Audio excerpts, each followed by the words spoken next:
diletos irmãs de ambos os planos da vida, que possamos unir os nossos pensamentos e elevá-los ao nosso Mestre Jesus, a fim de que possamos ter uma reunião de paz, de tranquilidade, fazendo coro ao que o nosso irmão fez em sua prece, e também nesta casa tutelada por Inácio Bittencourt, para que possamos ter uma reunião aqui banhada de muita luz, de muita espiritualidade. Antes de tudo, também quero aqui transmitir o abraço da Associação Espírita Fraternal a todos os trabalhadores, a diretoria da casa, aos tarefeiros da casa, que esta casa continue sempre com este propósito de manter as suas portas abertas para divulgar a doutrina espírita e praticar a caridade, que são os objetivos de uma casa espírita. E que possamos também rogar para que possamos manter fidelidade aos ensinamentos do Mestre Jesus. Por isso pedimos que Ele nos inspire através dos nossos guias e dos nossos protetores. De já ofereço o meu aparelho fonador para que eles falem através de mim e que a mensagem possa alcançar todos os nossos irmãos de ambos os planos da vida, principalmente os que mais sofrem, choram, gemem e que na espiritualidade buscam uma consolação e por graça do nosso Senhor Jesus Cristo são trazidos na casa espírita para romper essas algemas que os prendem no plano físico. Se pudéssemos descortinar os nossos olhos agora, essas escamas que nos cegam e nos impossibilitam de ver o plano espiritual, com certeza aqui estaríamos assistindo, né? Esses enfermeiros, esses pescadores de alma, esses tarefeiros, fazendo esta ponte, ajudando a todos que aqui são trazidos. Aqueles nomes que a gente coloca lá nas caixinhas de orações já estão sendo, né, atendidos nas suas necessidades, de acordo com seus merecimentos. Enfim, uma casa espírita é um celeiro de bênçãos. Às vezes a gente pensa, né, que é só assistir uma reunião, já cumprimos com a nossa obrigação religiosa, com a nossa obrigação com a espiritualidade amiga, mas a gente não sabe que atrás de tudo isso existe muito trabalho, que às vezes a gente não consegue nem entender, né? Então que a gente possa ampliar a nossa consciência para entendermos a importância de uma casa espírita. E hoje um abraço carinhoso, né? Porque é uma competição até, vamos dizer, né? Meio que uma disputa muito grande, né? Partida do Flamengo e a gente na casa espírita, né? Então, olha, muito bom. Isso diz que nós estamos com saudades de Jesus e não abrimos mãos disso. Estarmos aqui é dar voto, é dar testemunho do nosso compromisso com a espiritualidade amiga. Então vamos ao que nós nos propomos na tarde de hoje, que é falar sobre expiações terrenas. Esse tema, eu dividi ele em 6 subtítulos, subtemas. E vamos ver se eu tenho fôlego de ir até o finalzinho, né? Até o 6º, né, item. O primeiro dele é a abertura do estudo. Vamos contar uma história. História fascinante, né? Jesus contava história, parábolas. Até hoje a gente sabe das parábolas de Jesus. Isso, parábolas aí da semente, do filho pródigo, enfim, todas essas parábolas ainda reverberam dentro de nós, né? Conforme o nosso irmão falou na prece dele, que a mensagem reverbera dentro de nós. Em 1981 eu abracei a doutrina espírita, quase, né, no mês de abril, quase no finalzinho do ano, eu vi aqui essa casa espírita com o irmão. Eu não conhecia as casas espíritas da nossa região. E quando cheguei aqui não tinha essa estrutura, ainda era lá embaixo. Nosso irmão Dilson da Silva, não sei se todos conheceram, ele era o orador daquela noite. Ele contou uma história. Até hoje eu lembro dessa história. Quantos anos, né? 43 anos, e 44 anos, e aquela história ainda está gravada na mente. Olha como que o poder, a fascinação, a pedagogia da história vai propagando, né? Vencendo o tempo, o espaço, E quem sabe, quando a gente voltar para a espiritualidade, Francisco, lá no ano de 2025, ele contou uma história lá na tribuna do Caminheiros do Bem. E essa história pode ser, né, uma tábua de salvação para nos ajudar a atravessar, né, as tormentas da nossa vida, das vendavais, conforme Jesus fez, quando ele aplacou, né, as tormentas, o vendaval, acalentando o nosso íntimo.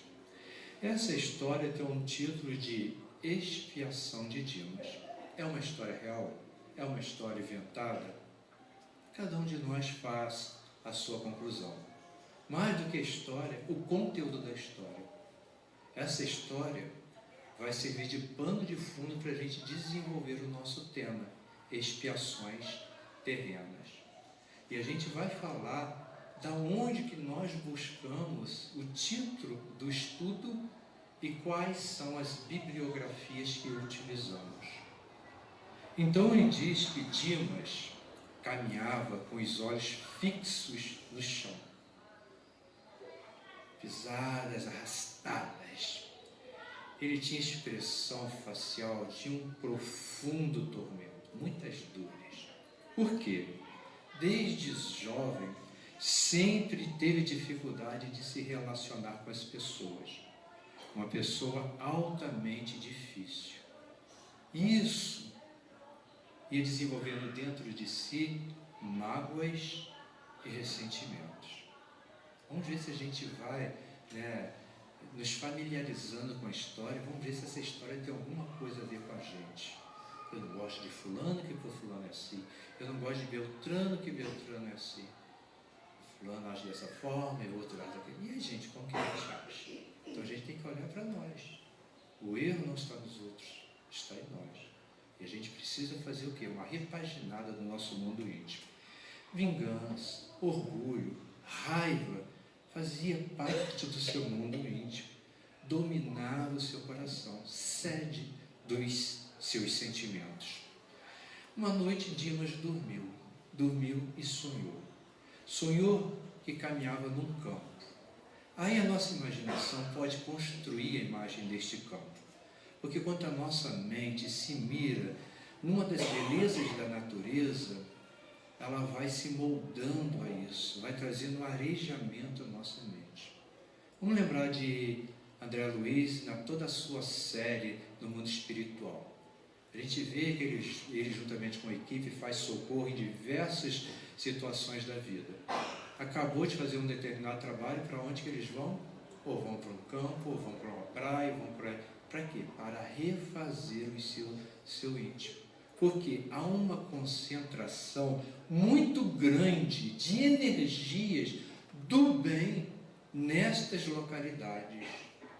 Então Dimas sonhou que estava nesse campo, caminhava nesse campo. Talvez em desdobramento e emancipação através do sono, o seu mentor espiritual o tenha levado a esta região. E ele sentiu a presença de um ser de luz. E o ser de luz diz: Dimas, sou eu, Gabriel, o seu guia espiritual. E aquela pessoa que está com a mente conturbada, agitada, acelerada, destroçada, nunca age, sempre reage. O que você quer de mim? Pergunta Dimas, exasperado. Eu estou aqui para dizer a razão das suas dores. O que você sente é expiação de ações cometidas em existência passada. Esse termo existência é muito importante. Às vezes a gente fala em vidas passadas, não. A vida é uma só. Nós trabalhamos existências. Existências no passado, existência agora, existência no futuro, mas a vida é uma só. Você semeou ódio. Hoje você colhe os frutos de sua semeadura. Não existe um ditado que diz, quando a gente semeia vento, vamos colher tempestade? Ou outro que a semeadura é livre, mas a colheita é obrigatória? Enfim, Dimas estava confuso e perguntou asperamente ao seu mentor espiritual: como eu posso mudar algo que fiz no passado e que eu não me lembro disto? E o guia espiritual, o mentor espiritual, tomado de compaixão, porque ele sente compaixão de nós, porque sabe que nós somos crianças ainda engateando, estamos aqui para quê? Lapidar o nosso ser. Carregamos, um fardo muito pesado. Vinde a mim, vós que estáis cansado e carregado. Jesus nos ofereceu leveza, tranquilidade. A gente tem que fazer esse caminho, sair da nossa zona de conforto e ir em busca daquilo que pode trazer alívio ao nosso coração. Não basta ser uma criança pirracenta, achar que a gente não consegue, achar que realmente somos criados para a infelicidade. Não. Todos nós somos criados com um único objetivo, de chegar à perfeição relativa. Mas nós temos que fazer esse caminho. Ninguém vai caminhar por nós. E então, o seu mentor, com tomada de compaixão, diz: cada existência é uma oportunidade que Deus nos dá de aprendizado. E isto é muito importante, meus irmãos. Cada existência que nós mergulhamos no mundo físico, usando um corpo, é uma oportunidade que nós estamos tendo. Diz, alguns irmãos estudiosos da doutrina espírita, se nós aqui somos 8 bilhões e não sei quantos milhões de pessoas, na espiritualidade a fila triplica. Quantos estão desejosos de mergulhar numa experiência física para se libertarem das suas dores? Entretanto, está com grande dificuldade de realizar esta tarefa. Você tem uma oportunidade agora, nesta vida, de corrigir os erros perpetrados no passado e começar a agir no bem, para que haja a grande transformação na sua existência. O que nós estamos escutando ultimamente nas tribunas espíritas, nas literaturas espíritas? Reforma íntima. Isso será um dos subitens que nós vamos ver aqui. O que você deve entender, Dimas, que o perdão talvez seja a virtude mais difícil que Jesus orientou para todos nós. Que o perdão para si mesmo, porque a gente tem que olhar para dentro de nós e fazer esse exercício do auto-perdão. E o perdão para o próximo. Então a gente tem que começar a fazer esse treinamento. Reconcilia-te com o teu adversário enquanto estás a caminho. É porque nessa adversidade é que a gente cresce. Já pensou se o mundo fosse a mesmice, todo mundo fosse igual, todo mundo pensasse igual, a gente não iria crescer. Mas na adversidade é a alavanca que a gente cresce. Exemplo: ontem na nossa casa nós estávamos lá debruçados em cima de um livro dos Espíritos. Então a gente faz uma roda e uma explosão de ideias. Uma pergunta, a pergunta de número 68 de O Livro dos Espíritos. Nós levamos 1 hora debruçado em cima desta questão. Se em casa eu estivesse lendo este livro, eu ia ler a pergunta, a resposta é curtíssima, esgotamento da vida, dos órgãos, e passaria batida. Esgotou o órgão, a gente desencarna, mas como que se processa isso? Aí cada um foi dando a sua ideia, a gente foi construindo o pensamento, ampliando a nossa mente, e no fim a gente concluiu que é importante sim a gente estar em roda de estudos, porque a nossa mente vai se clareando, vai se ampliando, novos horizontes, novos pensamentos, e a gente sai de dentro da caixinha. Então, se alguém não estiver ainda adeso ao EJDE, ao EAD, ao estudo sistematizado das obras básicas, comece agora, meus irmãos, porque isso é importante. Lembra da finalidade da nossa reencarnação? Atingir a perfeição, e a gente só atinge a perfeição se a gente começar a estudar. Então, depois de dada essa orientação, Dimas começou a ver um filme. Esse filme, meus irmãos, a gente assiste muito em reuniões mediúnicas, não é, Ana? Que a espiritualidade projeta como se fosse uma tela mental e os espíritos começam a se ver dentro deste filme. E Dimas se reconheceu no filme. E ele se viu como protagonista de todas as ações. Ele matou, ele estuprou, ele roubou, ele usando do poder de mando, de liderança deturpada, ele destruiu.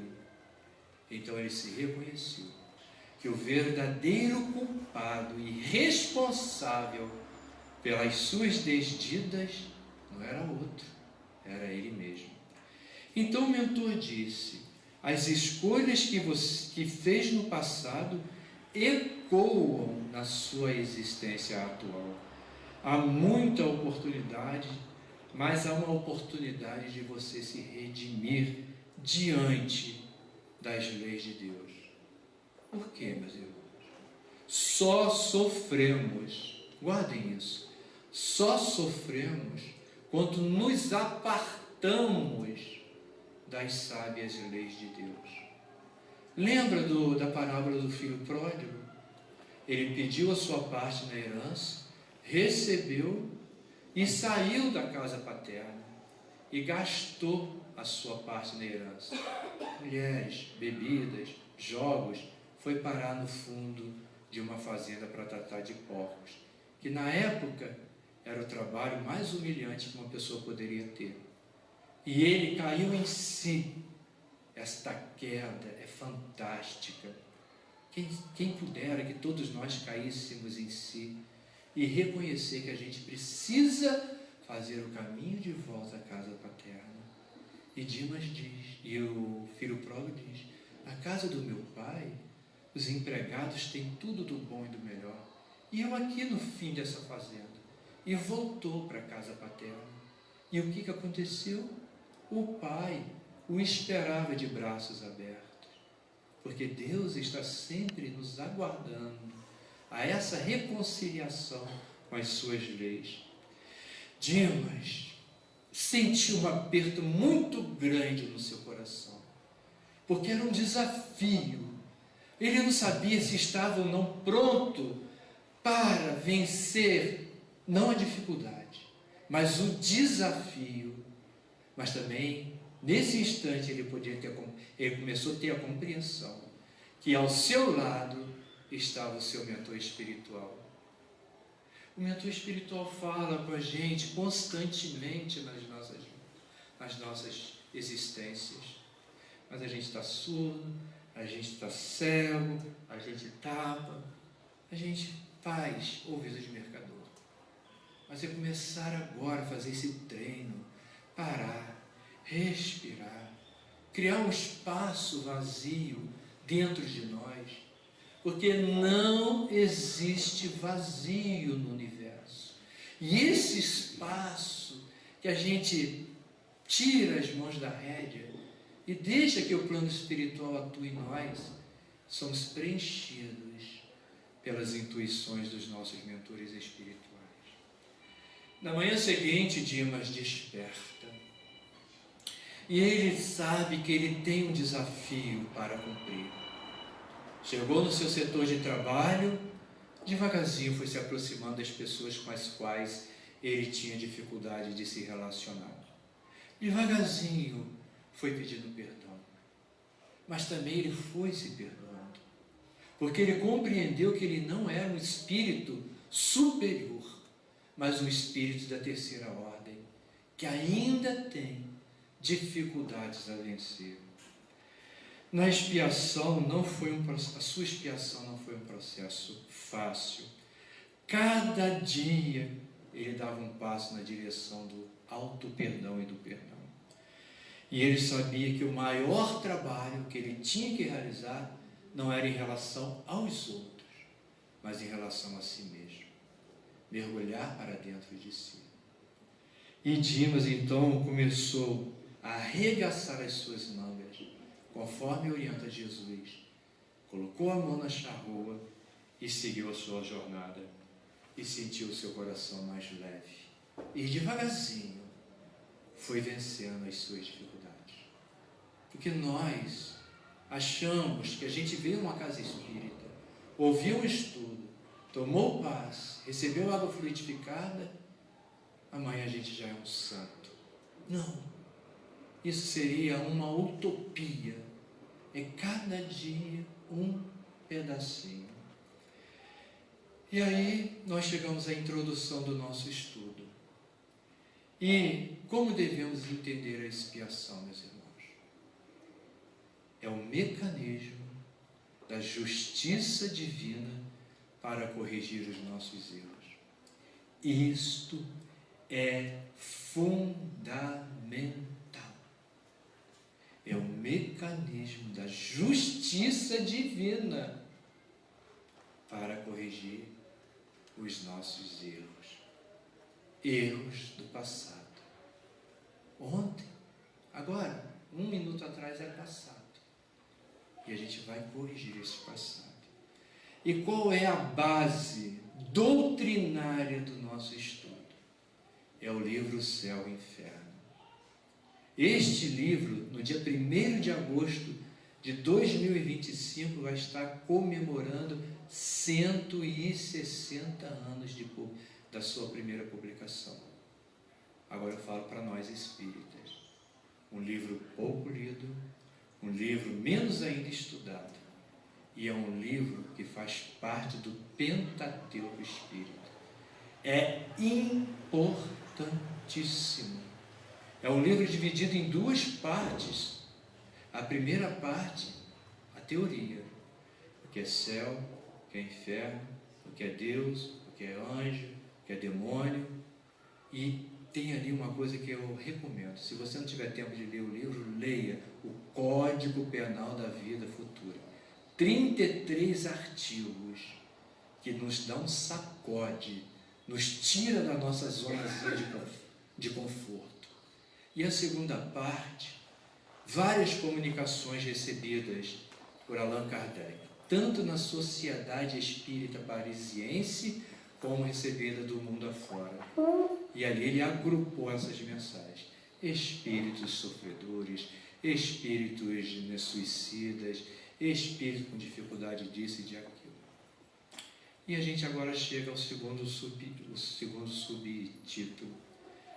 O que são expiações? A gente precisa compreender os valores das palavras, os entendimentos, o significado das palavras, para a gente começar a trabalhar isso. Né? Porque se a gente fala expiação e a gente não sabe qual a ferramenta que nós estamos tirando da nossa caixinha, aí vai ficar uma coisa muito vaga, muito superficial, e a gente precisa mergulhar. Então, o significado da palavra expiação, né, segundo a doutrina espírita, expiação, preste atenção, é o processo de resgate de faltas cometidas em existências passadas ou na atual existência. É uma oportunidade de aprendizado e de evolução espiritual. É uma oportunidade. Conhecereis a verdade e a verdade vos libertará. Lá no livro, o Evangelho segundo o Espiritismo, no capítulo 5, nós encontramos que existem 2 motivos para as nossas aflições. Uma na vida atual e outra na existência passada. Se as nossas dores não têm resposta nessa atual existência, a gente vai para o passado buscar a resposta. Mas sempre, todo efeito tem uma causa. Se não está na existência atual, com certeza está em vidas passadas. E essa expiação vai permitir que o espírito se purifica e progrida moralmente. A expiação pode ocorrer de forma consciente pelo arrependimento e pelas boas ações. Então vamos a um exemplo bem nosso aqui do dia a dia. Eu quebro a vidraça dessa janela. A Ana é presidente da casa, eu chego para ela e falo: Ana, olha, surtei, quebrei o vidro lá da janela. A Ana, como espírita, tem que me perdoar, né? Não, Francisco, tudo bem, te perdoo, mas ficou sem vidro. E o que eu tenho que fazer? Recolocar o vidro. Então a gente erra, a gente se arrepende, mas a gente tem que reparar o erro, tá? Ou então ela ocorre inconscientemente, né? Através de dificuldades, de dores, que vão auxiliar a nossa transformação. Tá? Então, se a gente está passando por uma dificuldade, uma dor muito grande, seja ela de que nível for, física ou mental, espiritual, e se a gente não encontra resposta, vamos fazer um trabalho de aceitação, de resiliência, porque alguma coisa nós fizemos e nós precisamos reparar esse erro. E qual é o objetivo da expiação? É a harmonização com as leis divinas. Lembra? Quando nos afastamos das leis de Deus, geramos dores e sofrimentos. Então é uma conquista que nós fazemos na busca da felicidade. Todos nós estamos aqui para ser felizes. Mas só que nós estamos buscando a felicidade aonde? Nas coisas, fora de nós. Nós precisamos o quê? Mergulhar para dentro de nós, buscar a felicidade. Porque felicidade não está ancorada no carro, no telefone da hora, na viagem do sonho, nada disso. Isso é momentos, mas a gente volta para dentro de nós. Nesse processo da reconciliação conosco mesmo, a gente começa a ampliar o nosso estado de felicidade. Porque nós sabemos que nós estamos aqui e nós não estamos à deriva. Não somos um barco solto em tempestade. Existe um timoneiro que vai levar a nossa embarcação a um porto seguro, que é Jesus. Então a gente precisa desenvolver a fé e a confiança. E qual a diferença, ou se existe diferença entre provas e expiações?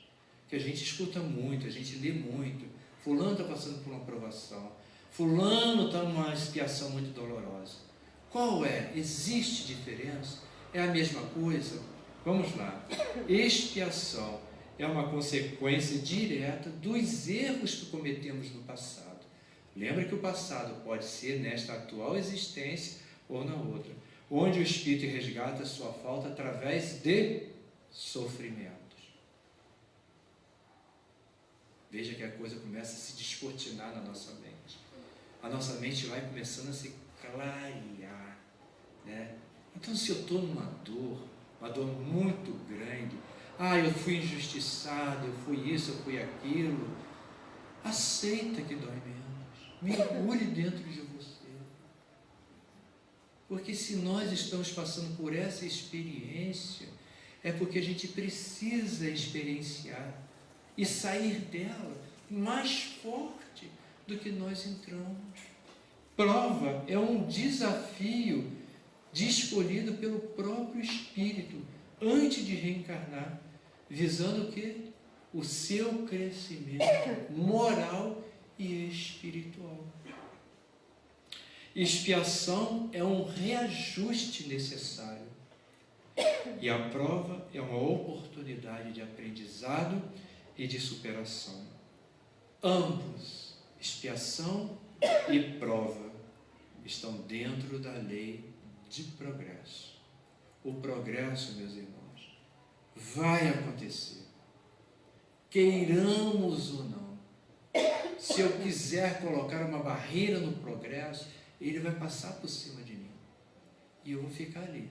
Posso cruzar os braços, posso chorar, posso fazer pirraça, sentar no chão. O progresso vai passar, eu vou ficar ali sentado. Mas se a minha dor é grande, eu posso cruzar o braço, eu posso chorar, mas continuando a caminhar, porque isso é muito importante, que parada a gente não evolui. A diferença que existe entre expiação é que a expiação é imposta, a prova é uma escolha. Toda expiação implica numa prova. Então, toda expiação é uma provação, pois exige superação e transformação.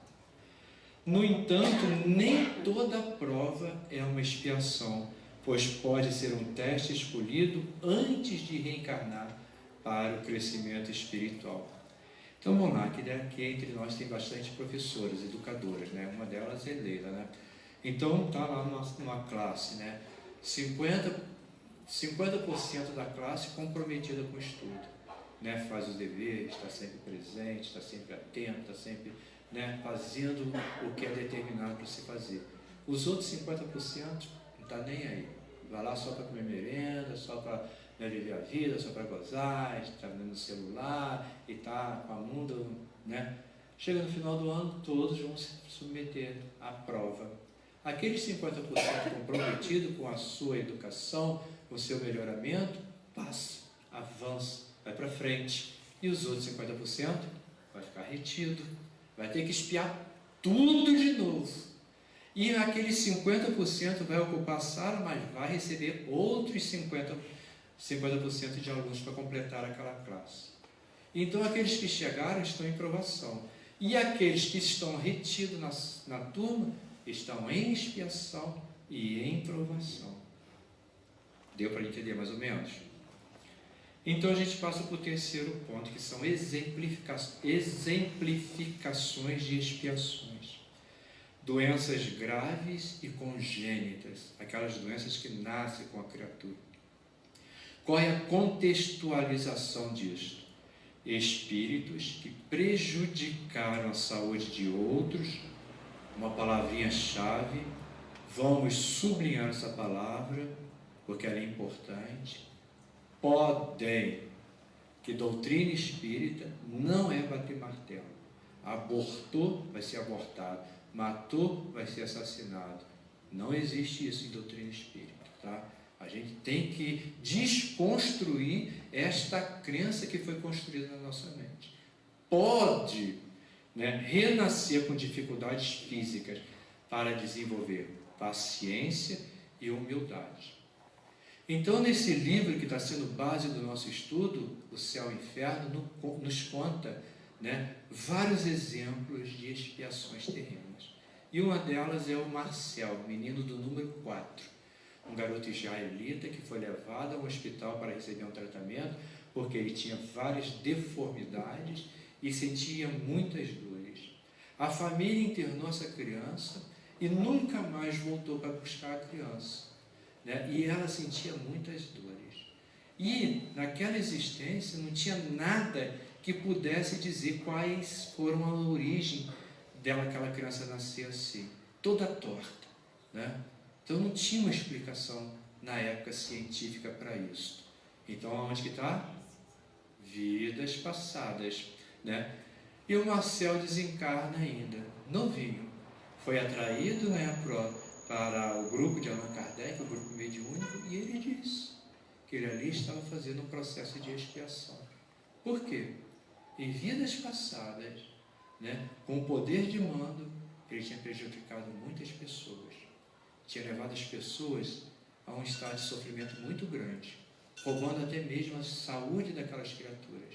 E para ele experimentar na própria pele, ele pede para reencarnar com essa dificuldade. Pobreza e dificuldades financeiras. Também está lá no livro O Céu e o Inferno. Qual é a contextualização? O espírito que abusou da riqueza, explorou trabalhadores, foi avarento, mais uma vez a nossa palavrinha sublinhada, pode reencarnar em situação de necessidade para aprender o valor da simplicidade e da generosidade. Aí nós vamos revisitar o Evangelho de Jesus, a parábola de Lázaro e do pobre. Vamos lá. Aquele homem sentado numa mesa farta, comendo de tudo do bom e do melhor, bebendo as bebidas mais finas da época, e lá na porta do palácio desse homem, Lázaro, coberto de chagas. A única companhia que Lázaro tinha era um cachorro que lambia suas chagas. Ambos desencarnaram. E o rico se viu numa situação deplorável na espiritualidade, naquela zona umbralina de dor, sofrimento, ranger de dentes. E no auge do seu sofrimento ele olha para cima e vê Lázaro na companhia de Abraão e grita: Pai Abraão, pede Lázaro para molhar a ponta dos dedos e molhar minha boca, que eu estou sedento. E Abraão diz: você na vida teve tudo do bom e do melhor, e Lázaro só conheceu a dor e o sofrimento, de modo que entre você e nós criou um grande abismo. Os daí não pode passar para aqui, os daqui não pode passar para aí. Então veja, meus irmãos, são construções que a gente vai desenhando na nossa mente, e a gente vai puxando essa corda, né, para que a gente possa também crescer junto com ela. E no livro fala sobre Isimel e Lisgol. É um exemplo de uma reencarnação marcada por ações de vida, de existências passadas. Foi um homem rico, egoísta, que abusou de seu poder e riqueza para explorar os outros. Desencarna, na espiritualidade ele se vê, porque lá não tem o jeitinho da gente se esconder atrás de um corpinho, tudo é mostrado às claras, e ele enxergou o que ele tinha feito, e ele se arrepende. Só se arrepender basta? Não. Tem que reparar o erro cometido. Então ele pede para reencarnar numa situação de extrema pobreza, mendigo, esmolando o pão de cada dia. Aí quando nós passamos por uma pessoa com essa situação, um morador em condições de rua, né, ao invés da gente ter, coitado, estou morrendo de pena nessa noite preta do Minas. Pena não é um sentimento que leva ninguém a lugar nenhum. Vamos ter compaixão. Se a gente não puder fazer nada, uma ação ali material, façamos a nossa oração, pedindo a Deus que dê àquele irmão resignação e humildade. Aí depois ele vai falar sobre relacionamentos conflituosos, também, está tudo lá no livrinho, tá? Vai falar sobre suicídio e suas consequências, né? E esse livro ele traz vários exemplos de vários espíritos que cometeram suicídio. Mas eu quero fazer aqui uma visita a outras obras. Bem, meus irmãos, eu estou citando obras, por quê? Para estimular a literatura, para nós ficarmos estimulados e buscarmos esta literatura. Porque na Tribuna Espírita a gente dá uma pincelada, um conta-gota, mas essa conta-gota tem que ser ampliada. Como que a gente vai ampliar isso? Buscar a literatura espírita, tá? Largar um pouquinho o celular, ligar um pouquinho o WhatsApp, o Facebook, o Instagram, busque um livro, mergulhe na literatura, porque isso vai o quê? Alicerçar as nossas bases, com mais solidez para a gente avançar. Então o livro que eu quero falar para vocês é o livro Nosso Lar. Recentemente um filme, e a gente viu, retratando André Luiz em zona umbralina. Fome, sede, frio, miserabilidade, dormindo dentro de poça, e sendo acusado de suicídio, e ele se defendendo: eu não sou suicida, até que ele cai em si, e viu que o suicídio foi por abuso, né? Foi por tudo, né? Do álcool, dos excessos, enfim, isso também pode encurtar a nossa existência, tá? E a gente pode se tornar um suicida inconsciente. O outro livro que eu quero falar para vocês é o livro Memórias de um Suicida, quando eu abracei a doutrina espírita, né, todos os tribunos falavam, gente, o livro, Memória do Suicida, e naquela época a gente não tinha facilidade que a gente tinha hoje de comprar livro. Hoje a gente passa ali na Alberto Brown, não sei se vocês conhecem, em frente à loja Opção, e em frente à Casa Bahia, existe uma banquinha, ali é uma banquinha de livro espírita, tá?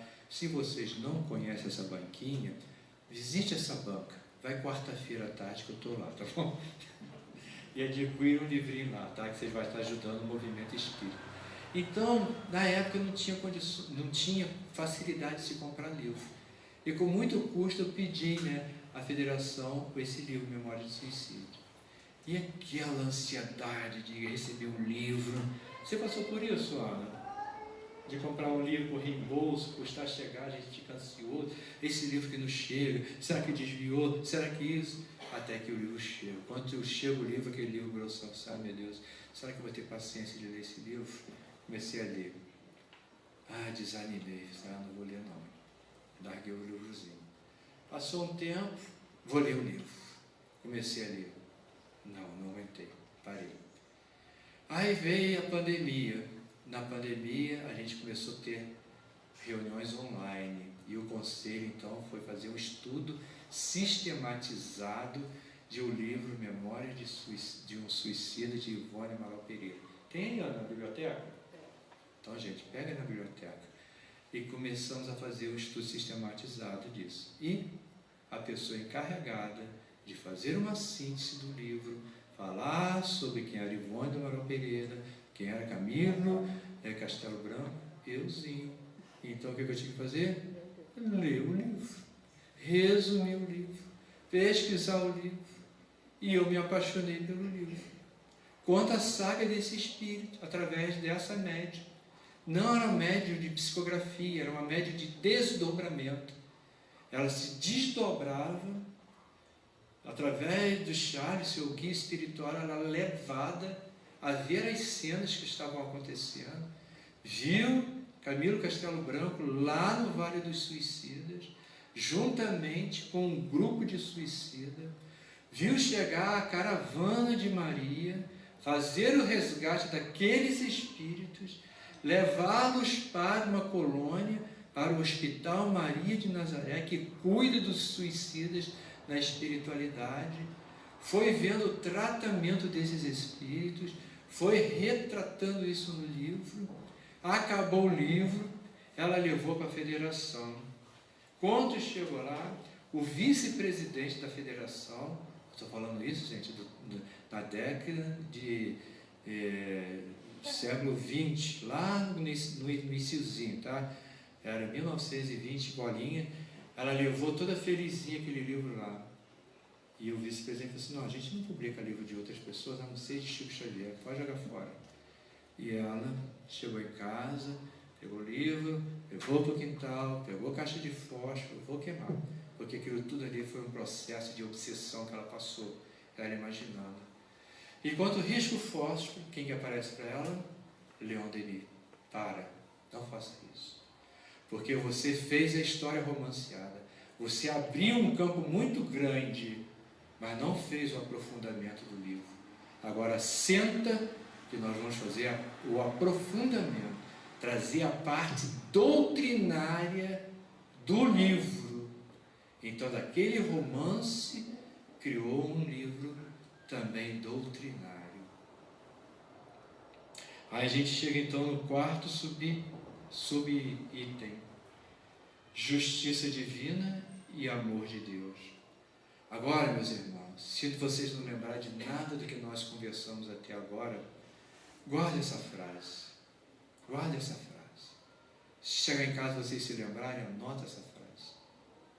Deus não castiga ninguém. Ele nos dá a bênção da oportunidade. Aqui nós desconstruímos aquela crença de céu e de inferno. E a gente abraça uma crença que a gente tem mais solidez, que é uma oportunidade que todos nós temos de reparar os nossos erros. Seja ele de qual magnitude for, o Espírito pode, não sou eu que estou falando isso não, meus irmãos, frutos de pesquisas, pode transformar a sua expiação por meio da reforma íntima. E quando nós falamos na reforma íntima, do que nós nos lembramos?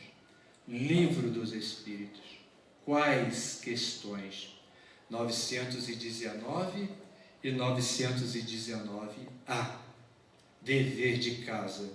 Porque eu não quero falar do Livro dos Espíritos. Eu quero falar de um outro livro que apareceu da minha pesquisa. Ideal Espírita. Francisco Cândido Xavier, Espíritos Diversos. Mas o que é Espíritos Diversos? São várias mensagens que foram agrupadas e transformadas no livro. E nele, o Espírito ditou uma mensagem: 20 exercícios para a reforma íntima.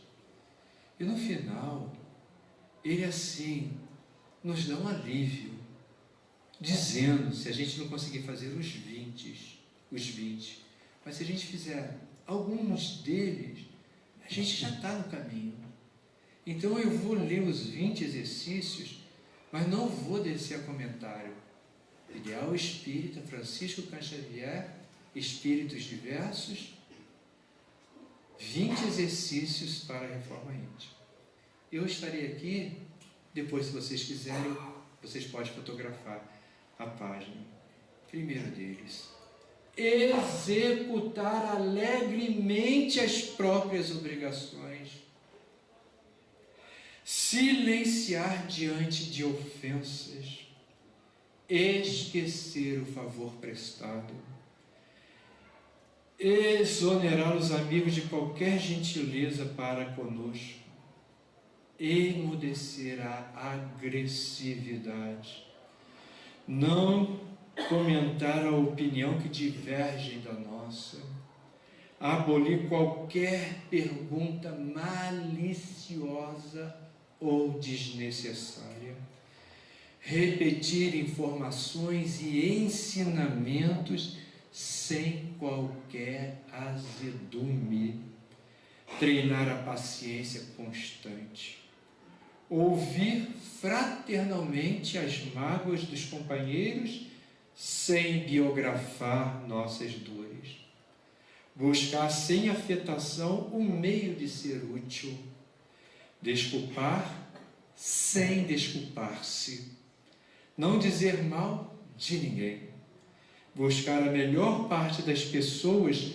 que nos comungam a experiência, alegrar-se com a alegria dos outros, não aborrecer quem trabalha, ajudar espontaneamente, respeitar o serviço alheio, reduzir os problemas particulares, servir de igualmente quanto a enfermidade nos fira. Aí nós chegamos no quinto ponto: como enfrentar a expiação com fé e resignação.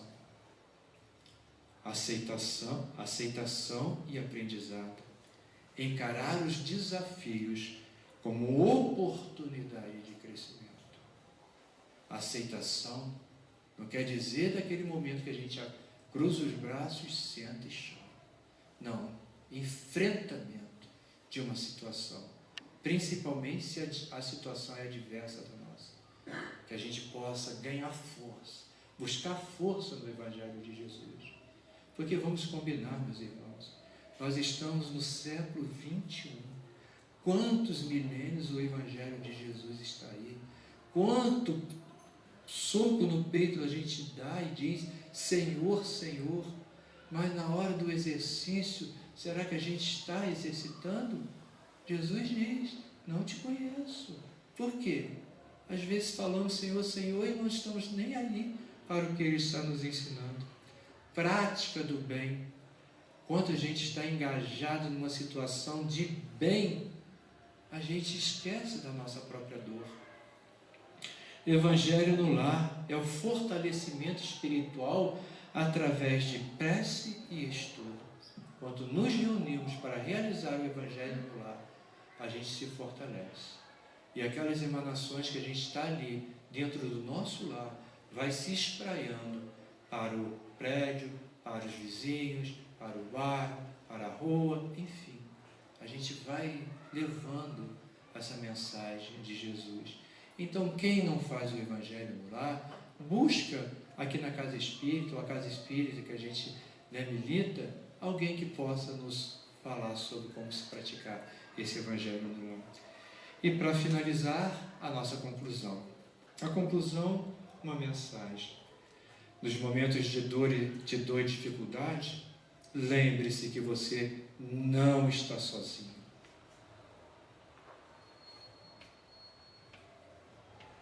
Deus, em sua infinita bondade, caminha ao seu lado, guiando cada passo com amor e com sabedoria.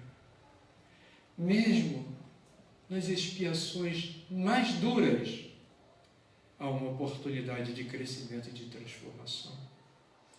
Confie no seu plano, no plano de Deus, pois a luz sempre encontra uma forma de brilhar na escuridão. Mantenha fé, pois dias melhores virão e você sairá mais forte dessa jornada. Muito obrigado, meus irmãos, e que Deus nos abençoe em nossas expiações terrenas.